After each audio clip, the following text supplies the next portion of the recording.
আসসালামু আলাইকুম। এই সময়ের একটি দুর্দান্ত কবিতা জনিপথে ঝরে পড়ে অভিশাপ আবৃত্তির চেষ্টা করছি। কবিতাটা আমার কাছে চলমান সময়ে দুর্দান্তই মনে হয়েছে। কবিতাটি লিখেছেন হুসনে আরা জেমি। কবিতাটি আমি ফেসবুক থেকেই সংগ্রহ করেছি।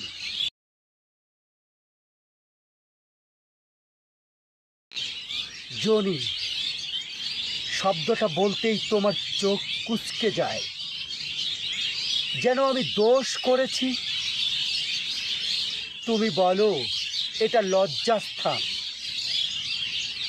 কিন্তু আমি বলি এটা জন্মস্থান।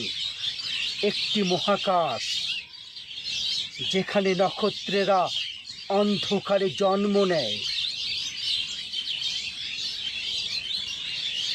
জনিপথে শুধু সন্তান জন্মায় না,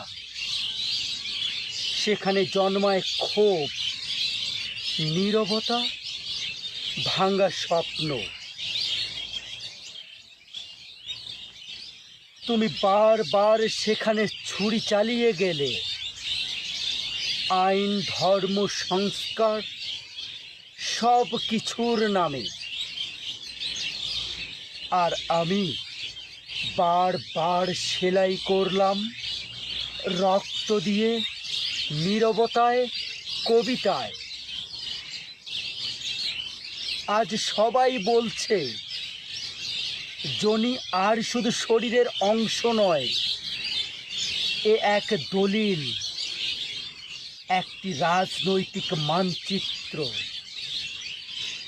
যেখানে প্রতিটি অভিশাপ থেকে উঠে আসে একটি নতুন মুখ, একজন প্রতিবাদী নারী।